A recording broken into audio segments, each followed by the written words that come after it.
Boa noite, meus irmãos. Vamos dar início ao nosso culto neste domingo, nosso culto de adoração, exaltar o nome do Senhor. Te convido nesse momento a focar aqui nesse nosso culto, desligar das coisas lá fora, desligar o celular, as mensagens e focar o seu pensamento no culto que nós faremos a Deus, para que Ele fale ao seu coração. Te convido a abrir a palavra do Senhor no livro de Salmos, de número 145. Salmos de número 145. Estaremos lendo a palavra do Senhor, adorando e glorificando o seu nome. O Salmo de número 145 diz o seguinte: Exaltar-te-ei, ó Deus meu e Rei, bendirei o teu nome para todo o sempre. Todos os dias te bendirei e louvarei o teu nome para todo o sempre. Grande é o Senhor e muito digno de ser louvado, a sua grandeza é insondável. Nós precisamos lembrar que Deus ele é grande e Ele é digno de todo o louvor, de toda adoração, independente das circunstâncias. Nós cantamos que adoramos a Ele independente da situação, das circunstâncias, e esse Deus ele merece ser lembrado, ser glorificado, seja nos dias bons, seja nos dias ruins, porque Ele continua sendo Deus, Ele não muda, a sua grandeza, ela é tremenda. Continue comigo no Salmo de número 145, agora nos versos 8 em diante. Verso 8: Benigno e misericordioso é o Senhor, tardio em irar-se e de grande clemência. O Senhor é bom para todos e as suas ternas misericórdias permeiam todas as suas obras. Todas as suas obras te renderão graças, Senhor, e os teus santos te bendirão. Deus ele é sempre grande e sempre tremendo e sempre digno de receber adoração.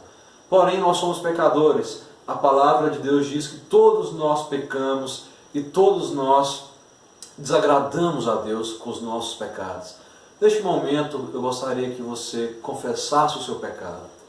Feche seus olhos, desde as crianças aos mais velhos, confesse os seus pecados diante do Senhor, confesse que você é pecador, que seu pecado tem desagradado a Ele. Se coloque diante do Senhor nesse momento e estaremos orando ao Senhor. Deus, no nome de Jesus, nós confessamos os nossos pecados, ó Pai. Reconhecemos que somos pecadores, que somos falhos, mas pedimos que o Senhor venha nos purificar, o Senhor venha nos lavar, para que nós possamos te cultuar, para que o Senhor possa ouvir o nosso culto e a nossa adoração. Limpa, Pai, nossos pecados, aquilo que nós pensamos que não te agrada, aquilo que nós ouvimos, falamos, olhamos e fazemos que não te agrada, aquilo que nós sentimos que não te agrada. Tudo, Pai, todo o nosso pecado que tem rompido a nossa relação com o Senhor, nós confessamos nesse momento no nome de Jesus. Amém. Providência de Deus, número 31.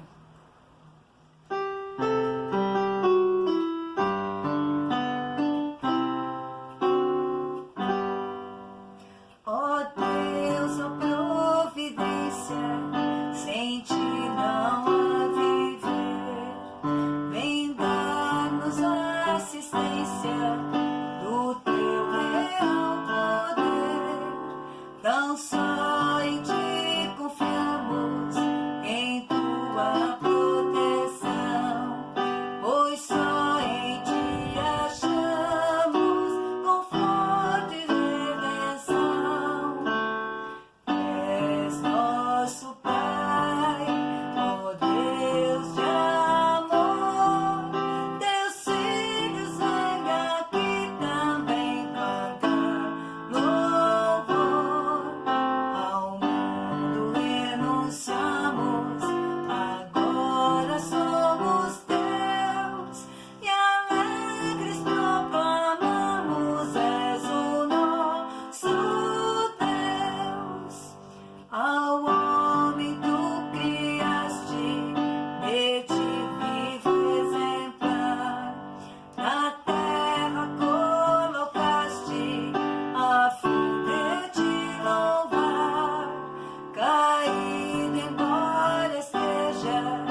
louvamos o nome do Senhor, porque só o Senhor é digno de toda a honra, toda a glória e todo o louvor.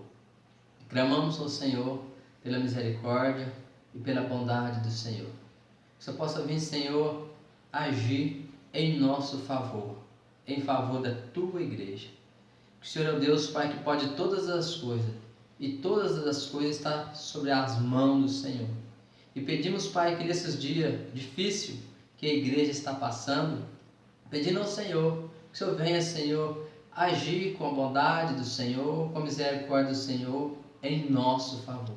Pai, em nome do teu Filho amado Jesus, o Senhor sabe a necessidade de cada um de nós que estamos passando. De cada um, Pai, que está passando, Pai, por este mundo. E o Senhor é o Deus que conhece, o Senhor sabe de todas as coisas. E todas as coisas estão nas mãos do Senhor. E pedimos ao Senhor, que o Senhor venha, Senhor, intervir ao nosso favor. Pai, em nome do teu Filho amado Jesus, que cada um de nós possamos, Pai, nesses dias difíceis, esperar confiantemente no Senhor. É assim, Pai, que oramos e agradecemos ao Senhor, em nome do teu Filho amado Jesus. Neste momento eu te convido a louvar, cantar ao nosso Deus. Adore o Senhor com a sua família, cante junto comigo nesse momento, nosso Deus que nos trouxe a redenção.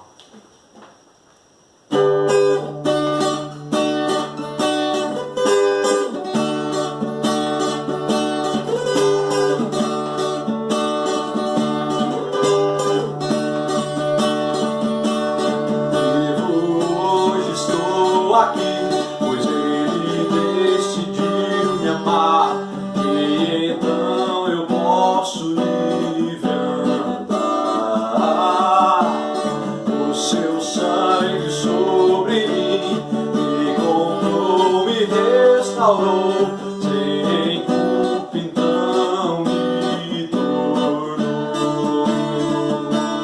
O passado já não mais tem poder, pois novo sou. Nele vou viver, posso amar. Toda a morte e o sofrer não me assustarão jamais, pois foi Ele quem venceu em meu lugar. Jesus Cristo, Rei dos Reis, nos trouxe a redenção, a esperança retornou, graça e paz nos revelou.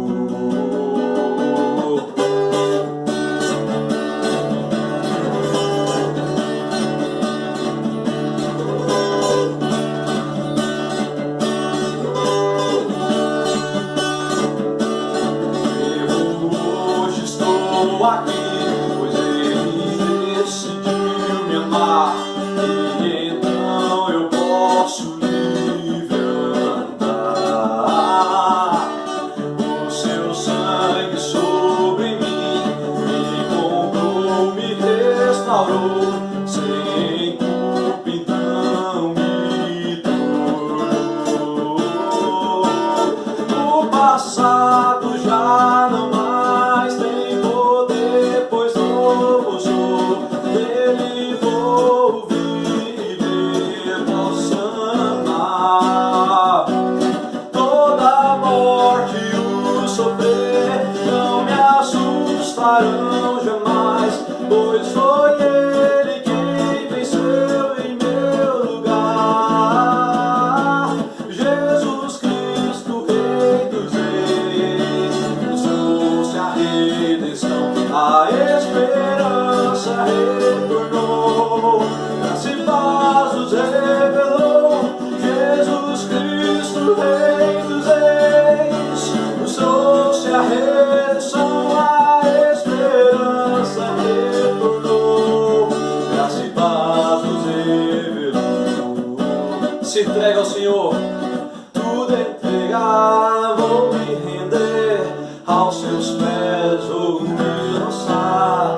Tudo entregar, vou me render aos seus pés, vou me lançar. Tudo entregar, vou me render aos seus pés.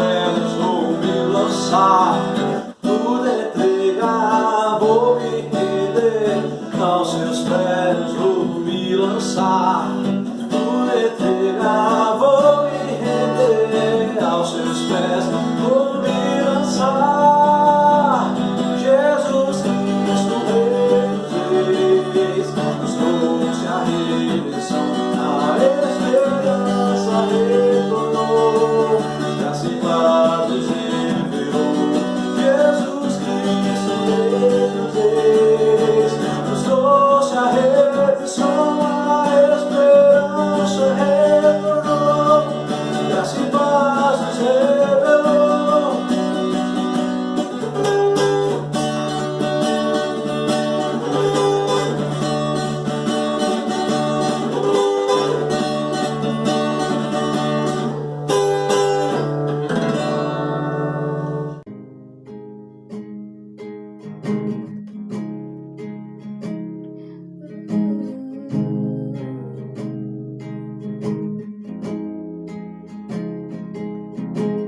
Meu melhor amigo, eu posso chamar a qualquer hora que sei que me atenderá. Sei que me atenderá.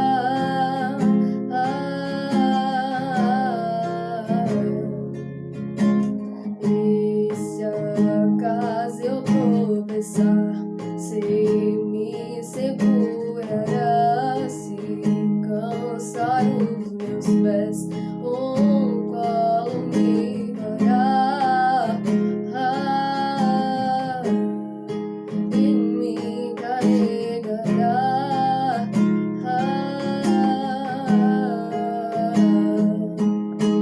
E eu não vejo um outro amor como o seu.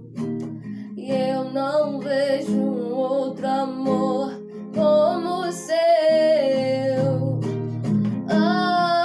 Provou o seu amor, morreu só por me amar. Eu era o errado, mas tomou o meu lugar. Que orgulho de você, Jesus, eu vou gritar que amo você. Jesus, amo você.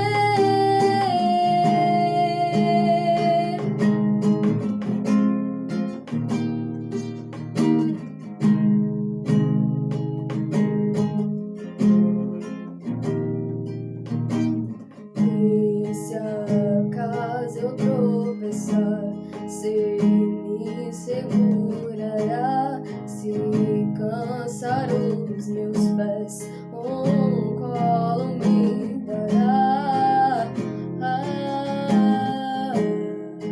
E me carregará.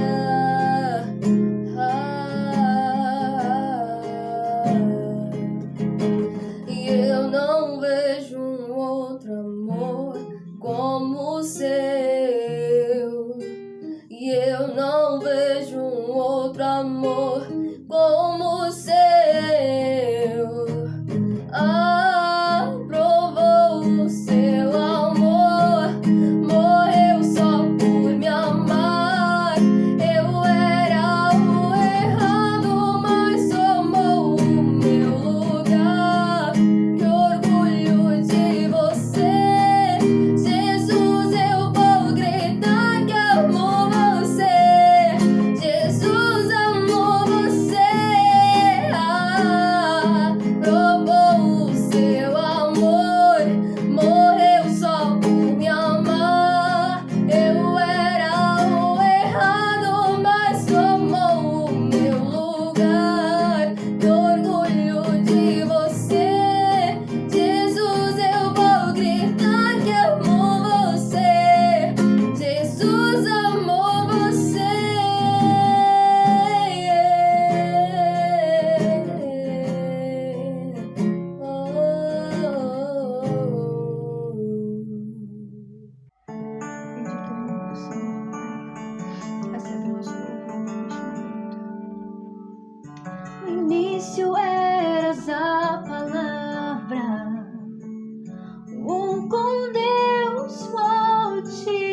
Cristo em ti se revelou. Oh, quão lindo esse nome é! Oh, quão lindo esse nome é! O nome de Jesus, meu Rei. Oh, quão lindo esse nome é! Maior que tudo ele é. Oh, quão lindo esse nome é! O nome de Jesus. Deixou o céu para buscar-nos, veio para nos resgatar. Amor maior que o meu pecado, nada irá nos separar. Oh, quão maravilhoso é! Oh, quão maravilhoso é o nome de Jesus, meu Rei. Oh, quão maravilhoso é! Maior que tudo ele é. Oh, quão maravilhoso é o nome de Jesus. Pai, nós clamamos a ti, Pai, de onde nós estivermos, para a tua presença inundar a nossa casa. Pai, acalma o nosso coração, Senhor, nesse momento de aflição. Que nós venhamos ter foco total em ti e acreditar que o Senhor cuida de nós neste momento, Pai. Nós te adoramos, Jesus. Recebe o nosso louvor, Senhor. Aleluia. A morte venceste, o véu tu rompeste, a tumba vazia agora está. O céu te adora, proclama a tua glória, pois ressuscitaste, viva está. És invencível, inigualável, hoje e sempre reinará. Teu é o reino, tu é a glória, acima de todo nome está. Poderoso esse nome é, poderoso esse nome é, o nome de Jesus, meu Rei. Poderoso esse nome é, mais forte que tudo é. Poderoso esse nome é, o nome de Jesus. Amém, Jesus, nós te adoramos. Boa noite, irmãos. Que a graça e a paz do Senhor seja sobre a sua casa, seja sobre a sua família. Seja bem-vindo, mais uma vez ao nosso culto. Estamos fazendo via online e agradecemos a todos que nos acompanham também, que não são da nossa comunidade local, mas fazemos parte da Igreja de Cristo. É um prazer tê-lo conosco. Quero convidar você a abrir a palavra de Deus no livro dos Atos dos Apóstolos, capítulo 1, versículos de 12 a 14. Atos 1, versículos de 12 a 14, que diz assim: Então voltaram para Jerusalém do Monte Olival, que dista daquela cidade tanto como a jornada de um sábado. Quando ali entraram, subiram para o cenáculo, onde se reuniam Pedro, João, Tiago, André, Filipe, Tomé, Bartolomeu, Mateus, Tiago, filho de Alfeu, Simão o Zelote e Judas, filho de Tiago. Todos estes perseveravam unânimes em oração com as mulheres, com Maria, mãe de Jesus, e com os irmãos dele. Vamos orar? Espírito Santo de Deus, muito obrigado pela sua palavra que é lida. Obrigado porque o Senhor continua sendo o nosso Deus e a nossa vida. Obrigado porque o Senhor tem palavra para alimentar a nossa alma na noite de hoje. e nós confessamos os nossos pecados, crendo na tua bondade, crendo na tua fidelidade, na graça do Senhor. Que toda a família Shekinah reunida, que todo o seu povo reunido agora, seja visitado por ti com a tua palavra e que o Senhor alimente a nossa alma. Nós oramos assim, em nome de Jesus. Aleluia. Meus irmãos, o termo quarentena refere-se a um período de 40 dias de reclusão ou de vigilância. Esse termo ele foi desenvolvido, né, na Idade Média, onde, para se manter os navios nos portos sem comunicação, para evitar contágios de doença, isso na Idade Média, no século XIV, é exemplo da peste negra, que devastou a Europa. Então eles, para manter aquele vírus quieto ali até passar o seu período, começou-se a usar esse termo. Atualmente é um período máximo de incubação da doença. Então a ideia de quarentena é um período de reclusão que vai muito além de 40 dias literais, né? Quando a gente dá uma olhada pela palavra de Deus, nós percebemos vários períodos de quarentena. Poderíamos dizer que quarentena não são apenas 40 dias literais, mas um período de dias ou de momento para que você possa ficar recluso na questão de ouvir.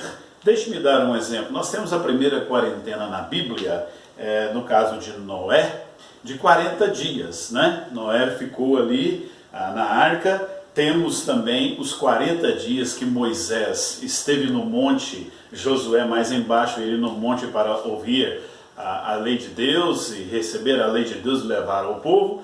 E nós temos Jesus no deserto com 40 dias no período da sua tentação.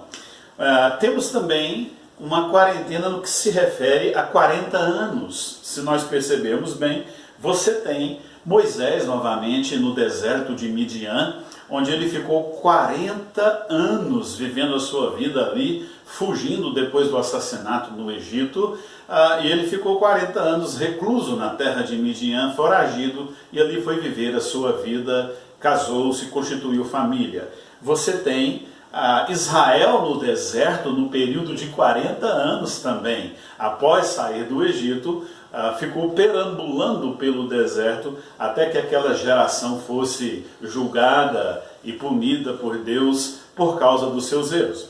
Você tem uma quarentena no que se refere também a 20 anos. Você tem dois exemplos, a palavra de Deus, José do Egito, ficou aproximadamente 20 anos, desde a sua venda pelos seus irmãos como escravo, passando ali na casa de Potifar, na prisão, até chegar ao palácio para ser administrador. Foram 20 anos de quarentena, onde cresceu, ouviu Deus, sofreu e aprendeu o que é ser fiel a Deus, e Deus depois o prosperou. Você tem Davi, que mais ou menos também aproximadamente passou 20 anos, depois de ser ungido e prometido que seria o novo rei, ficou 20 anos fugindo de Saul, de caverna, de terra interna, e você tem os períodos mais produtivos da vida de Davi, nesse período de 20 anos. Quando isso passa, ele vai tomando o seu reinado, e Deus vai colocando ele, e você vê os desastres na vida de Davi. Mas o período de 20 anos foi um período riquíssimo espiritualmente, que nós podemos deduzir de uma quarentena como um período variado também de anos. Você tem outro exemplo também, uma quarentena no que se refere a 3 dias. Quando olhamos a palavra de Deus, vamos para o livro de Jonas, e a gente vê que Jonas passou 3 dias dentro do peixe, ali na escuridão e a água passando, e você vai ver todo o texto e a leitura do texto, onde Deus fala com Jonas. Você tem a quarentena de 3 dias do apóstolo Paulo, antes de ser apóstolo, chamado por Deus. Ele fica 3 dias cego, e nesses 3 dias, relembrando, pensando, aprendendo, ouvindo a voz de Deus. Então, você tem também na palavra de Deus uma quarentena de tempos indeterminados, que a gente não sabe ao certo dizer quanto tempo. Mas, por exemplo, a vida de Jeremias, que foi jogado no poço. Não sabemos precisar quanto tempo ele passou ali, mas a ideia é que o poço não era um poço com água, mas um poço com lama, e ele ficou nesse período sendo humilhado e também tendo o seu período de reclusão imposta. E provavelmente o apóstolo Paulo também passou variados dias, depois de sua conversão, sua ida para Tarso, e ele nem vai a Jerusalém, e passa um período no deserto da Arábia, e ali no seu período indeterminado de uma reclusão. O texto que nós lemos, você tem uma quarentena de 10 dias. Se nós olharmos bem o texto do Evangelho de Lucas, Jesus passa 40 dias aparecendo e reaparecendo aos discípulos. E nesses 40 dias, diz a palavra de Deus em Atos 1:3 e Lucas 24:49, ele se apresenta vivo, com provas incontestáveis e fazendo uma exposição das coisas concernentes ao reino de Deus. E aí então ele traz uma determinação.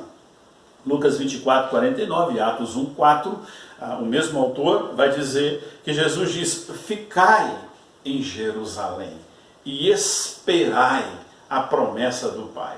Ele determina um período então de 10 dias. Aí você tem os 40 dias reaparecendo e aparecendo do período de pós-morte e ressurreição até a ascensão, com os 10 dias do Pentecoste, fazendo os 50 dias. A ordem é que eles esperassem 10 dias para ouvir a palavra de Deus, para estarem juntos. E o texto que nós lemos vai dizer que eles estavam ali orando e tendo foco. É lógico que o contexto é diferente. Aqui nos nossos dias nós vivemos uma quarentena para que possamos, na prevenção, ficarmos livres e não nos infectarmos com esse vírus que tem maltratado o mundo numa pandemia. No texto que nós lemos, é totalmente o contrário. Nós temos uma quarentena de 10 dias, onde eles vão esperar uma promessa. Que promessa? A promessa da vida, da graça, do derramar do Espírito Santo. Se a gente pudesse dizer, eles seriam infectados, tomados, possuídos pelo Espírito da graça de Deus, fazendo a habitação dentro deles. Então eles precisavam dessa unção para que o ministério fosse profícuo, para que eles pudessem aprender. Pergunto eu então, por que de 10 dias? O que eles conversavam nesses 10 dias?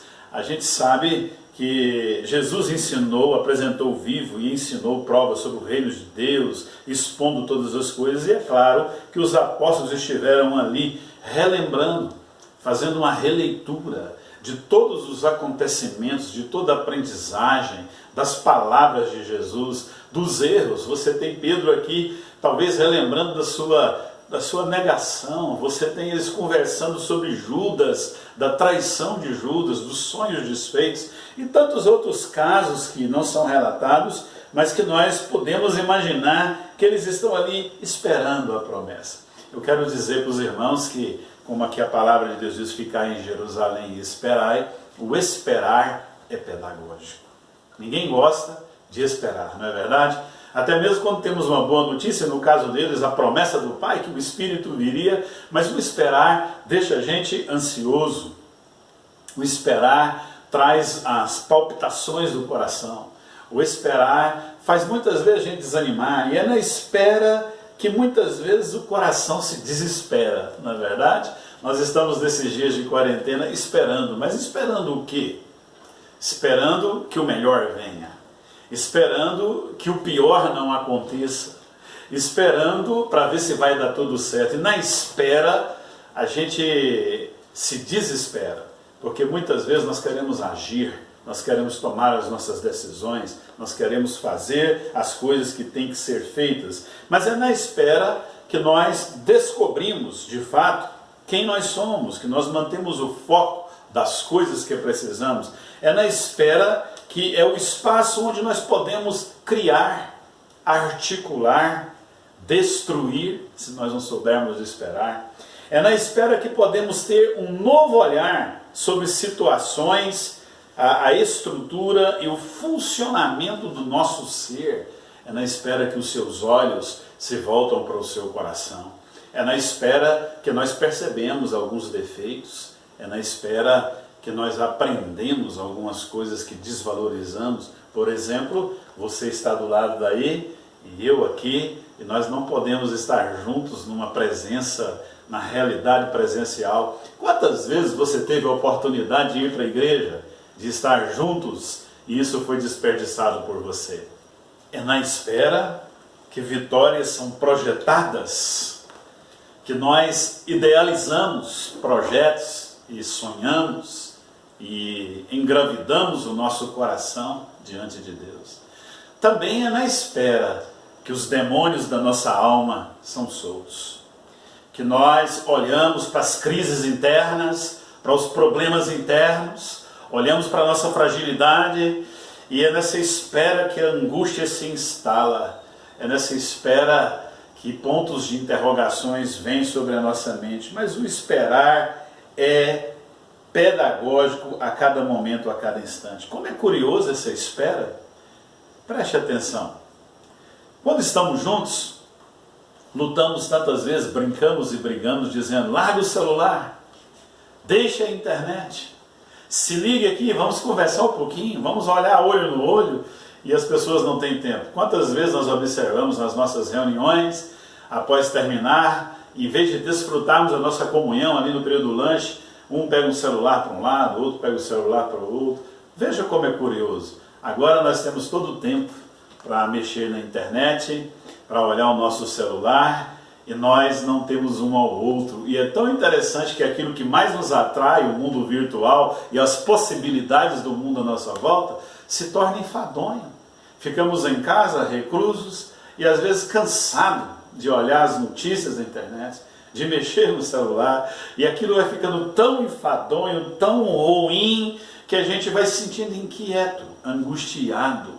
Interessante, é na espera que a gente descobre o que de verdade é importante na nossa vida. Agradecemos a Deus pelos meios de comunicação. Se não fossem eles, como poderia estar falando contigo agora, nesse momento? Mas é na espera que organizamos as nossas prioridades. Por isso Jesus diz: esperai. E se você pegar a palavra de Deus, no Evangelho de Lucas, capítulo 24, você tem 2 discípulos indo para o caminho de Emaús. Mas é tão interessante que Jesus já tinha ensinado a ficar em Jerusalém. E eles, após a morte de Jesus, perdem a perspectiva de ressurreição, e eles vão embora para Emaús, para o outro lado. E Jesus tem que aparecer e caminhar com eles, e ministrar o coração deles. E diz o texto que naquela mesma hora da noite eles voltaram para Jerusalém, para estar no lugar certo, no foco, onde Deus queria, e não em Emaús. É na espera. Deus queria os seus discípulos ali reunidos para aprenderem um com o outro, para ouvirem as histórias. Na espera que Maria, mãe de Jesus, estava ali, e os irmãos dele, que durante o ministério seus irmãos, a maioria, o negaram.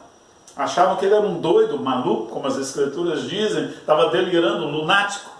Mas ali agora na espera, eles aprenderam a valorizar o irmão como Deus encarnado, e não apenas o irmão que cresceu com eles. É na espera que eles conseguiram ver a presença divina que todos os dias estavam com eles, mas que eles não foram capazes de perceber.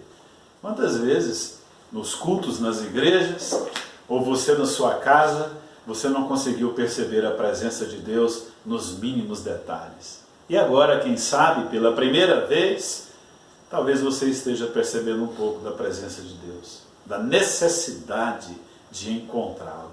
É na espera, meu querido, que a gente vai aprendendo e vai gerando o silêncio que possibilita a gente ter os encontros, encontro com Deus. Quantas vezes você, pai de família, membro da nossa igreja, sacerdote da tua casa, não conseguiu ministrar dentro da sua casa, não conseguiu orar com os seus, não conseguiu ler as escrituras, às vezes confiou muito na dedicação da sua esposa, do seu lar, às vezes quase não frequentava os cultos da igreja. Agora, na espera, quem sabe, o silêncio gera no seu coração que a sua família precisa de ti. Como aquele que ora, que intercede, que ama, que abraça, que toma as iniciativas para que as coisas espirituais possam acontecer. É na espera, no silêncio, que a gente consegue encontrar com Deus. Quem sabe pela primeira vez você vai, ao invés de perguntar como que é ouvir a voz de Deus, você vai chorar dentro da tua casa, aprendendo e ouvindo como é a voz do Espírito Santo, ao invés de criticar ou ao invés de colocar um ponto de interrogação em algumas experiências de cultos que a Igreja Shekinah teve e você questionar e perguntar, é na espera que você vai autenticar que talvez há uma possibilidade de que aquelas experiências de fato foram Deus manifestando na vida da igreja. É na espera que a nossa igreja tão simples vai ser um lugar, um ninho tão gostoso para se estar, sentindo falta. É na espera que a gente sente o carinho do irmão. É na espera, meu irmão, que nós sentimos a necessidade de tomar um café juntos.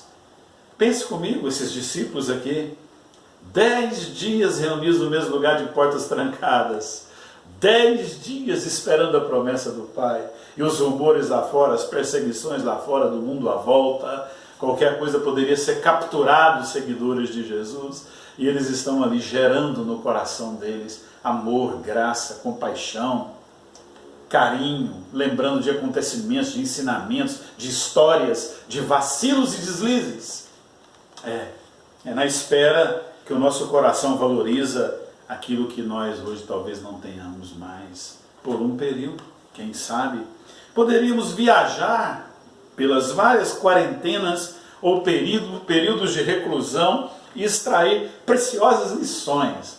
Mas eu gostaria, dentro desse texto, de retirar 4 lições para o nosso período de quarentena dentro da nossa casa. Eu queria que você acompanhasse comigo, mantendo as Escrituras abertas.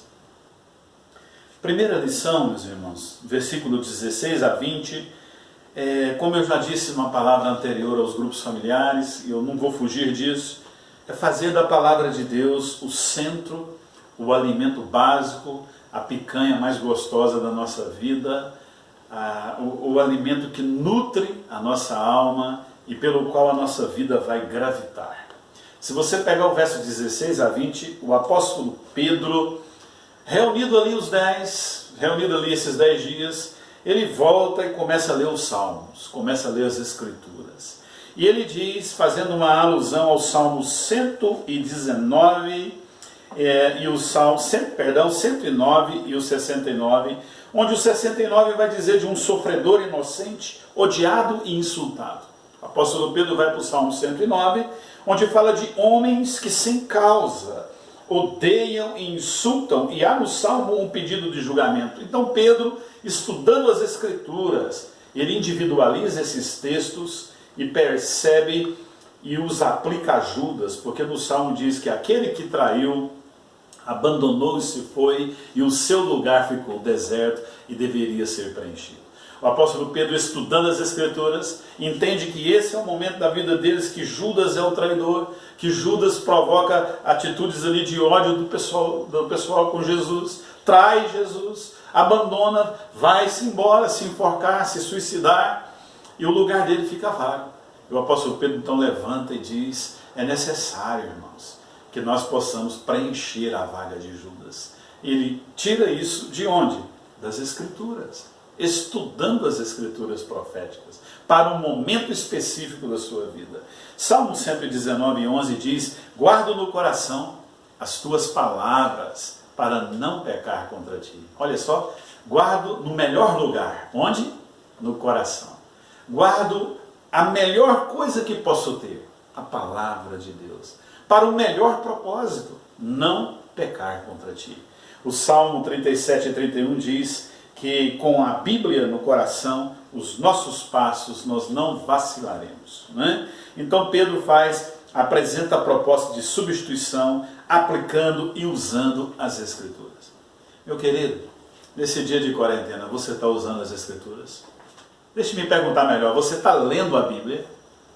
Você está fazendo uma leitura devocional? A Igreja Shekinah está pedindo que a gente esteja lendo o livro de Atos, desde o capítulo 1, e seguindo o livro todos os dias. Você está lendo as Escrituras?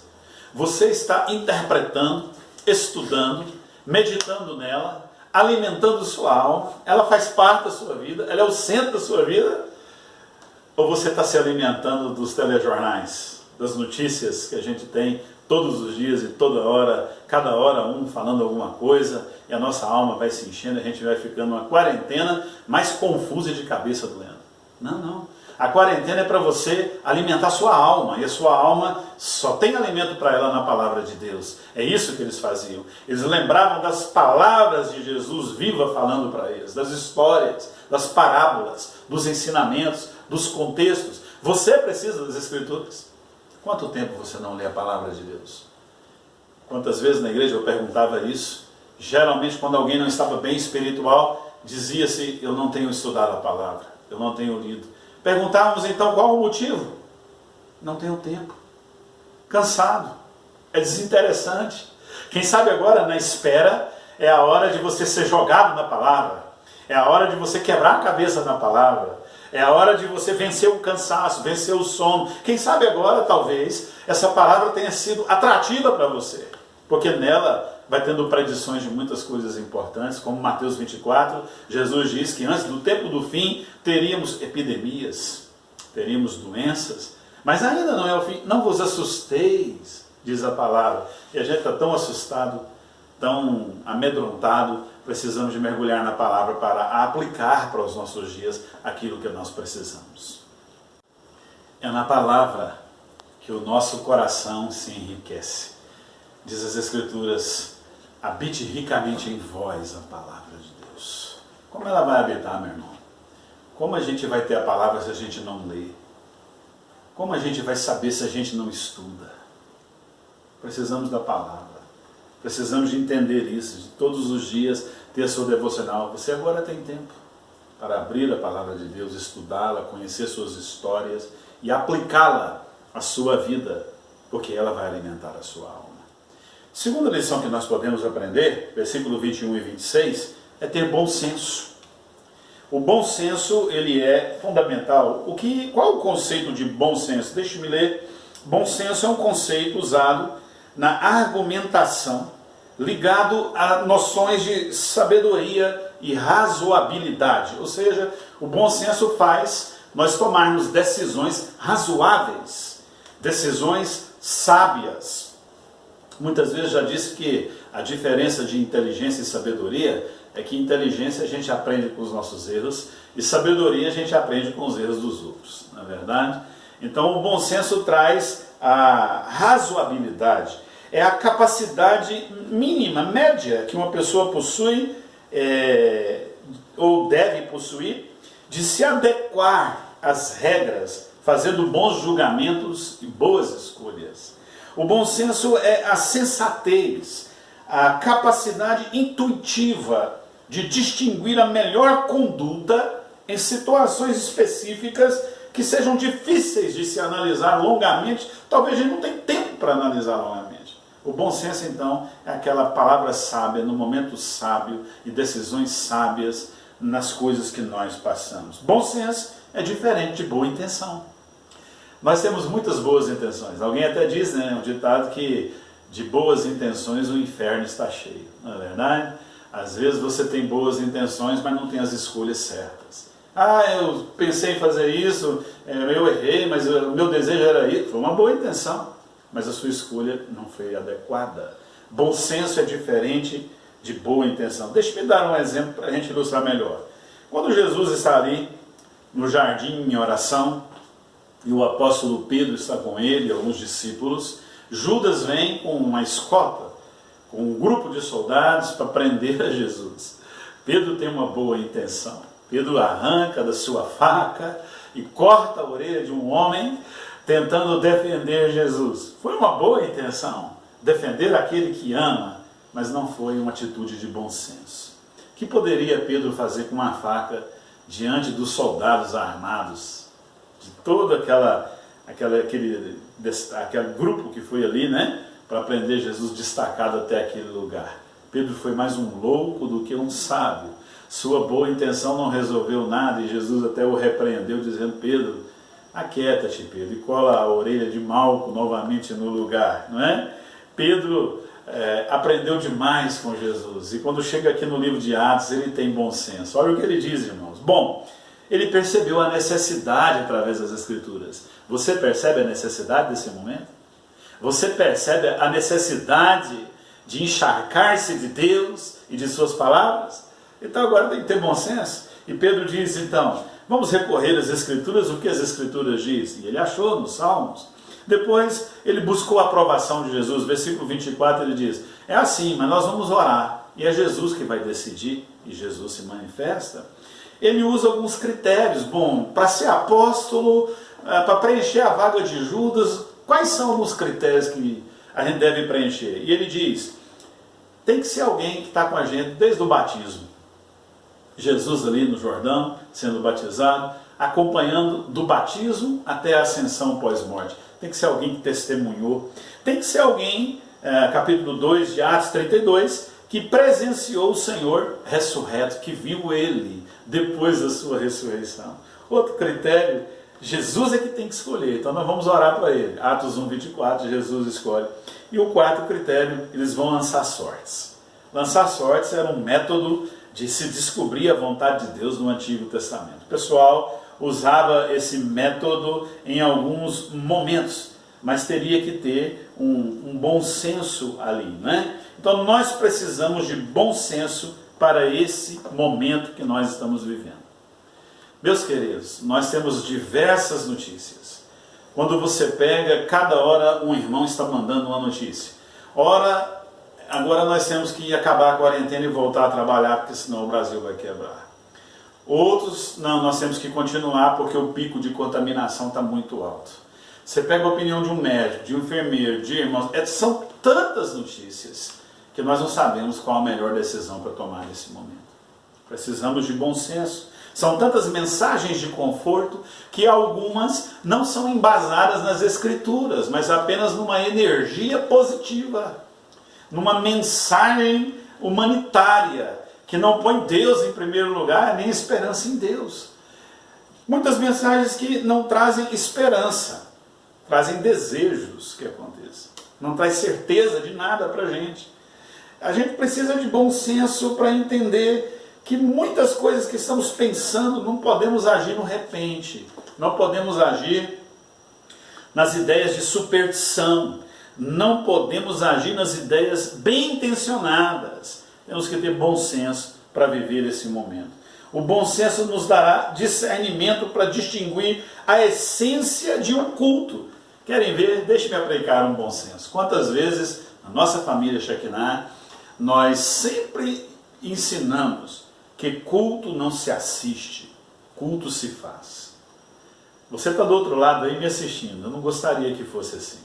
Eu gostaria que você estivesse participando comigo, lendo as Escrituras comigo, entendendo o que eu estou falando e questionando o que eu estou falando. No Brasil há essa ideia de assistir culto. A gente assiste culto. E você estava tão acostumado a ir para a igreja, a sentar-se no banco, cantar alguns cânticos, e alguns se incomodam até com outros cânticos, e o período às vezes demora, e a gente reclama do horário, reclama das coisas, e você está tão acostumado de receber que você age na vida espiritual no automático, como se fosse um carro no automático, né? Você vai para ouvir a palavra, alguém vai orar por você, e a gente fala para você, vamos orar. E nós não queremos orar, vamos ler a Bíblia, nós não queremos ler a Bíblia, mas nós vamos no culto, porque no culto tem oração, tem leitura bíblica, e tem gente que canta para a gente. E a gente diz, eu fui assistir o culto, isso está errado, meu querido.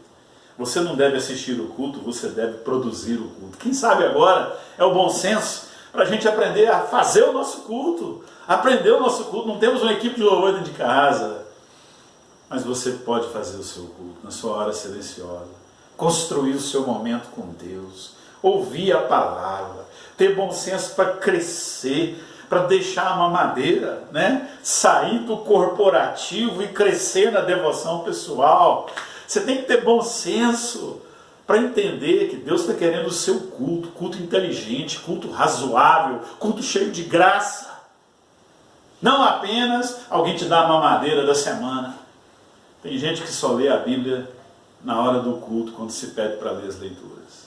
Tem gente que só ora quando as orações estão sendo feitas dentro da igreja na hora do culto. Meu querido, você precisa ter bom senso para entender que Deus quer o seu culto, a sua devoção.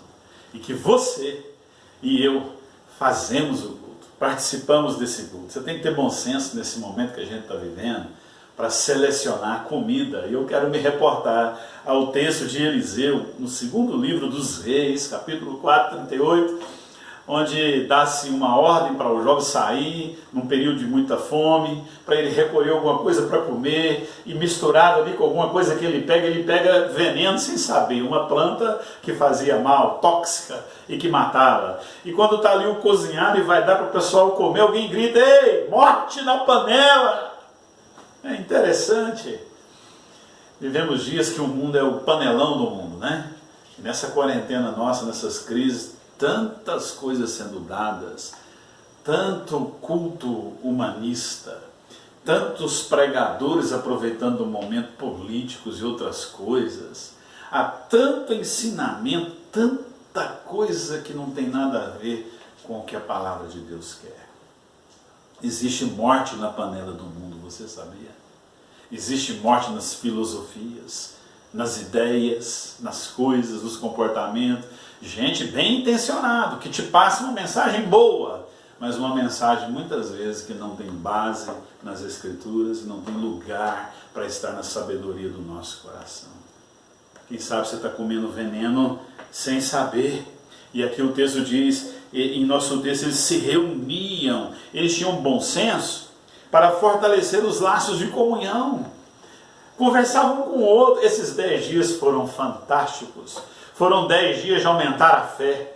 Foram 10 dias de se amar. Foram 10 dias de chorar um com o outro. A nossa igreja tem o hábito, os irmãos sabem, de fazer acampamentos, de fazer vigílias.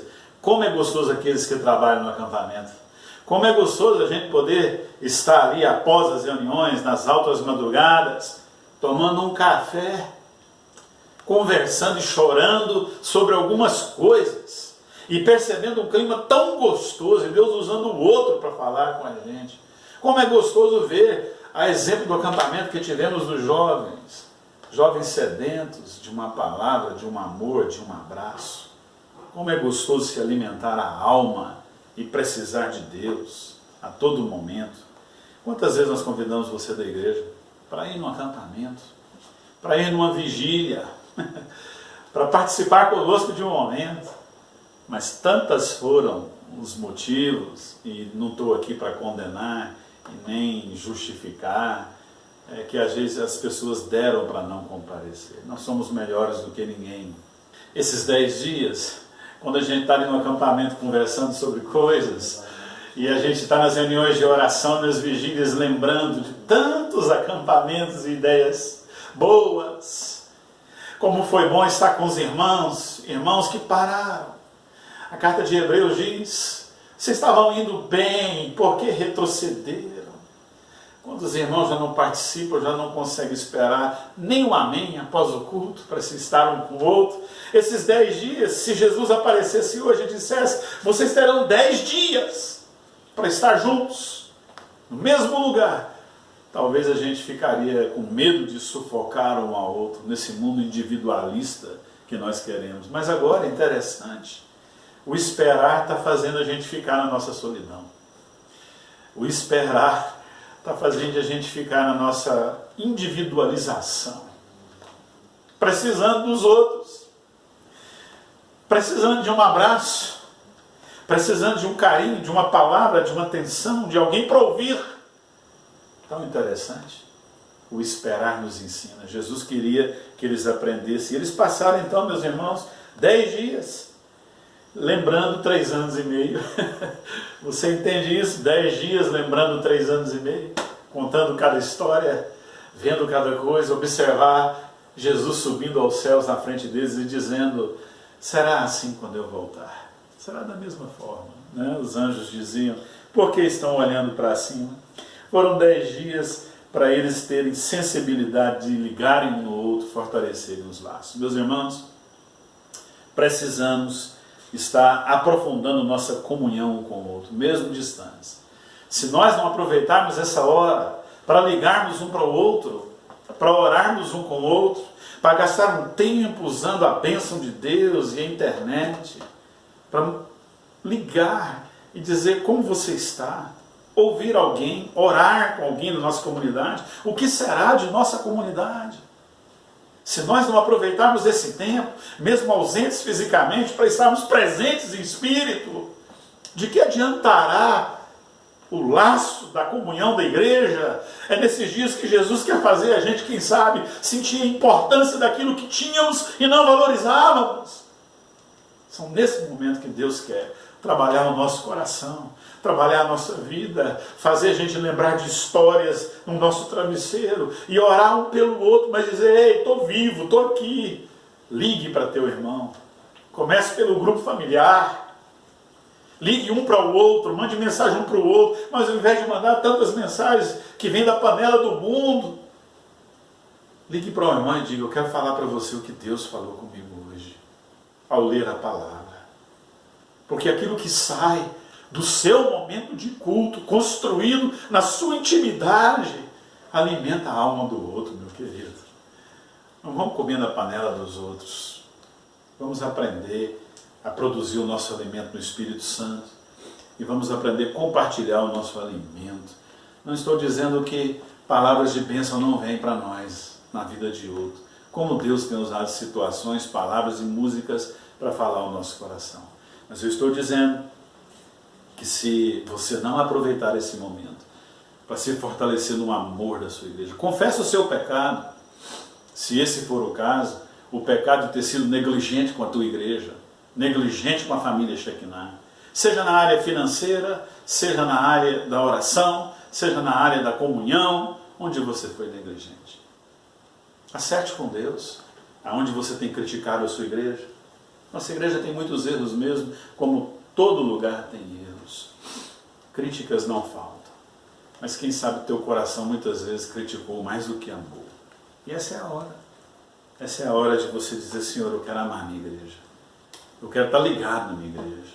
Há pessoas que precisam de nós, irmãos.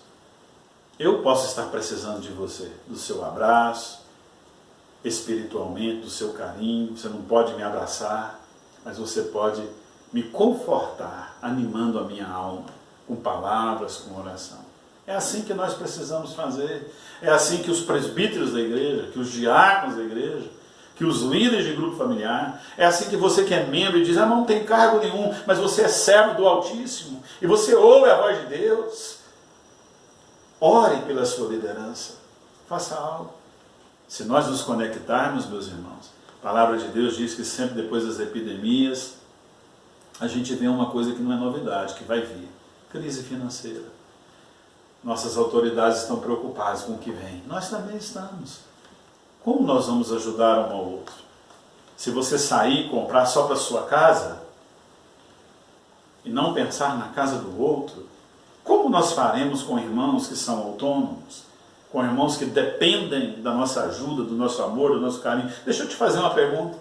Quando você foi no supermercado comprar algo para a sua casa, você lembrou de comprar algo a mais para poder trazer em oferta ao culto, deixar em algum lugar na igreja, para que possamos fazer cestas e abençoar as famílias que menos têm na nossa igreja?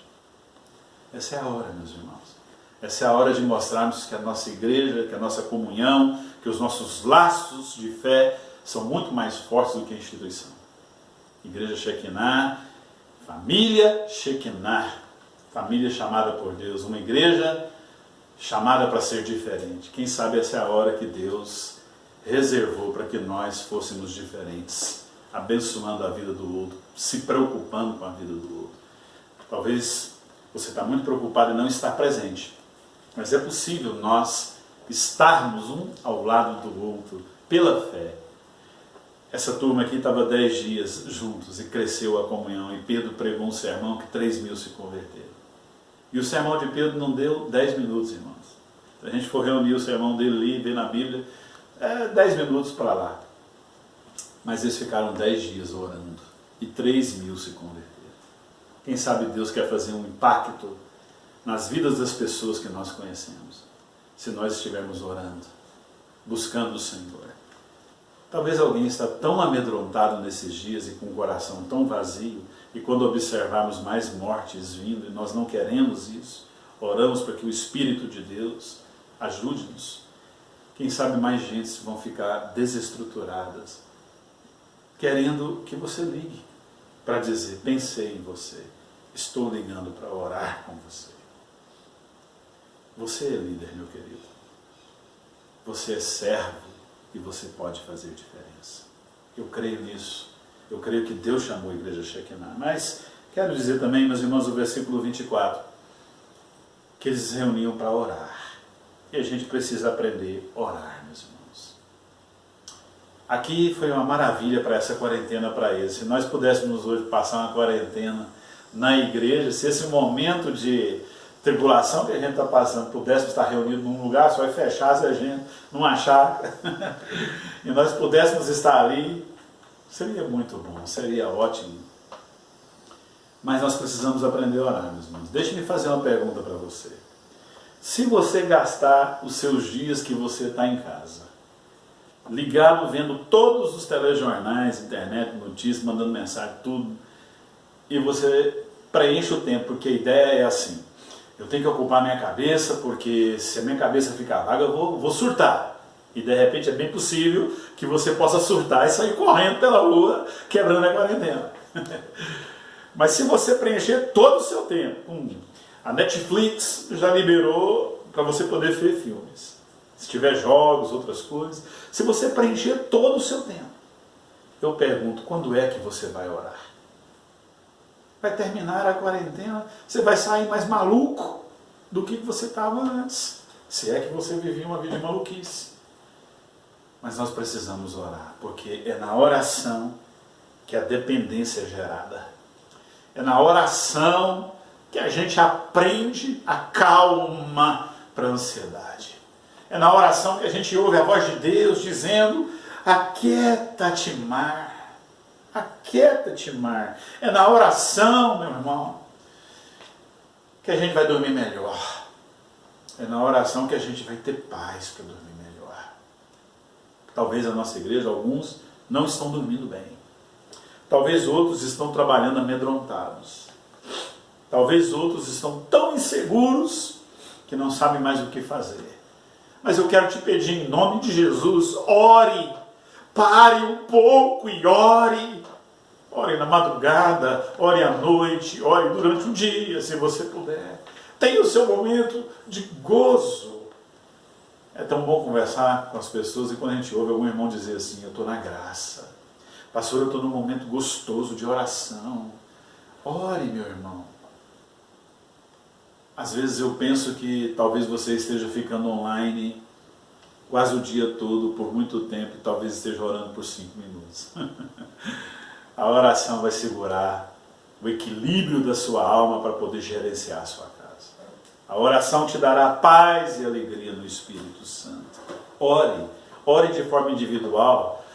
A quarentena é tempo de esperar, porque talvez Deus, pense quando Jeremias foi jogado no poço, lá no fundo, entremeado com a lama, e ele orando ao Senhor, e ele vendo a escuridão para cima, lama ao seu redor, frieza, distanciamento dos outros, mas sempre firme com Deus. Pense nisso. A oração vai enriquecer sua alma. A oração é um a sós com Deus. Há uma música, quando eu fui num acampamento, que eu ouvi, que dizia: a sós com meu Deus. Eu estava muito aflito, angustiado. Os irmãos sabem que não passei bem. Os irmãos oraram por mim, eu agradeço. Momentos de muita tensão, de muita fiquei desestabilizado emocionalmente, espiritualmente. Quando pudermos, em algum momento, contaremos a experiência para os irmãos, se Deus assim nos permitir. E pós esse período ainda vem essa crise. Eu estava com o coração muito ruim, mas quando eu fui para um momento de oração, minha esposa falou: você está precisando de um momento com Deus. É verdade. E quando eu tive um pequeno momento, que eu quero ter mais, a graça de Deus tomou mais conta do meu coração. Ore, meu irmão. Nós estamos juntos para orar. Quem sabe você ia muito na igreja para receber oração. Você nem consegue orar. Que hora que você vai aprender? A palavra de Deus diz que o Espírito Santo quer te ajudar. E eu vou para o meu último ponto, que esse pessoal dependeu do Espírito Santo. Como eu disse, lançar sortes era um método que se fazia com pedras ou palitos. Por exemplo, você vai para o livro de Jonas e eles lançaram sortes para ver de quem era a culpa. A ideia é, nós temos um método, não sabemos o que acontece. Isso era usado em todo o Velho Testamento, mas eles criam que Deus daria a resposta. O livro de Provérbios 16, 33 diz assim: a sorte se lança no regaço, mas do Senhor procede a decisão. Eles criam que Deus, através daquele método, ia fazer a escolha. Aqui no texto que nós lemos, é a última vez que esse método acontece. Eles lançaram a sorte caiu, né? Sobre aquele que preencheu o lugar de Judas. Mas a partir daí, o Espírito Santo agora ocuparia o lugar. Olha o que diz o Evangelho de João, capítulo 16, versículo 13. Quando vier, porém, o Espírito da verdade, ele vos guiará a toda a verdade, porque não falará por si mesmo, mas dirá tudo o que tiver ouvido e vos anunciará as coisas que hão de vir. É lógico que o versículo se refere ao fechamento do Novo Testamento, porque na época de Jesus, eles tinham as palavras de Jesus ali sendo ditas oralmente, que foram escritas depois, mas o Novo Testamento não existia, era só o Velho Testamento. Então o Espírito Santo iria fazer eles lembrar de todos os ensinamentos, iria dar novas orientações, como usou o apóstolo Paulo, João e outros, a fim de que a palavra de Deus viesse a ser registrada. Porém é lógico que o Espírito Santo traria direção nos momentos também da nossa vida que a gente precisa. Então, meus irmãos, nesse momento de quarentena, se a gente não depender do Espírito Santo, a gente está lascado. Essa é a ideia. Se nós não dependemos de Deus agora, meu irmão, não tem para onde correr e não tem o que fazer. Todas as nossas ideias. Lendo a Bíblia, tendo bom senso, orando, só com a dependência do Espírito Santo, para que ele pudesse nos instruir de forma geral e genérica em todas as questões que nós estamos precisando. Você precisa de instrução para a sua casa. Quando você olhar na sua despensa, meu irmão, e você perceber que as coisas estão acabando, dependa do Espírito Santo. Olhe para mim, eu quero te dizer, dependa do Espírito Santo. É só Ele que vai tirar a agonia da alma, o medo do amanhã, a incerteza das noites mais vazias, das madrugadas frias. É o Espírito Santo que vai aquecer a nossa alma. A quarentena, meus irmãos, é esse tempo de dependência. Se você tiver, então, quero concluir essa receita, esse cardápio,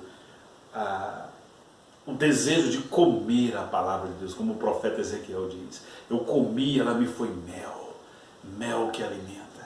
Se você tiver o bom senso para tomar decisões e tomar cuidado com o veneno desse momento que até Satanás aproveita para diluir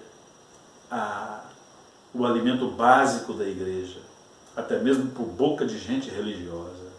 Se você tiver uma vida de oração, um momento de oração, a sós com Deus, se você tiver a dependência do Espírito Santo, você vai ter os nutrientes certos para a gente passar esse momento. Precisamos disso, meu querido.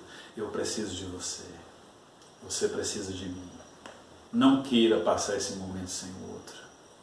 Não pense só em você. Pense na igreja. Pense naquele que um dia você deu a paz do Senhor e falou: esse é meu irmão. Que de fato a família Shekinah seja uma irmandade. Que a gente pense no outro como Jesus faria. Jesus viveu para o outro, pelo outro e morreu por nós. Pense na sua igreja e não somente na sua casa.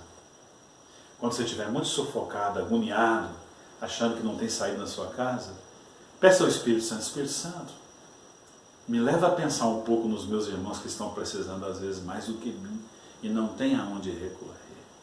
E me faça útil nesse momento tão complicado. Eu quero orar por você, meu irmão. Feche seus olhos. Espírito Santo de Deus, nós estamos aqui dizendo que precisamos de Ti, que não sabemos tomar as decisões que precisamos tomar, que ao ler a Tua palavra e se debruçar nela, Deus, eu quero Te pedir Que o Senhor visite a nossa comunidade, para que eles vejam na palavra aquilo que nunca viram, para que eles ouçam a voz que nunca ouviram, num momento de unção, de graça e de misericórdia, Senhor. Que o Senhor leve a nossa igreja para depender de Ti, tão somente de Ti, e que o Senhor use esses dias para nós largarmos a mamadeira espiritual, para nós largarmos quantas vezes fomos sanguessuga, só querendo, mas nunca produzindo. Ó Deus, use esse momento para fazer da nossa igreja uma igreja forte, que vai sobressair em testemunho no bairro, para a glória do Teu nome, Senhor. Usa essa igreja, usa aqueles que nunca tiveram coragem de pregar o Evangelho, para nesse momento pregar o Evangelho, Pai. É isso que nós te pedimos. E agora, irmãos, que a graça do Senhor Jesus, que o amor de Deus Pai, a comunhão e as consolações do Santo Espírito de Deus, seja sobre a sua vida hoje, sempre e durante toda essa quarentena, até o dia que o Senhor vier. Maranata, Senhor, eis a Tua igreja, renova a Tua igreja para a glória do Teu nome. Beijo no coração, meu querido. Tamo juntos, em nome de Jesus.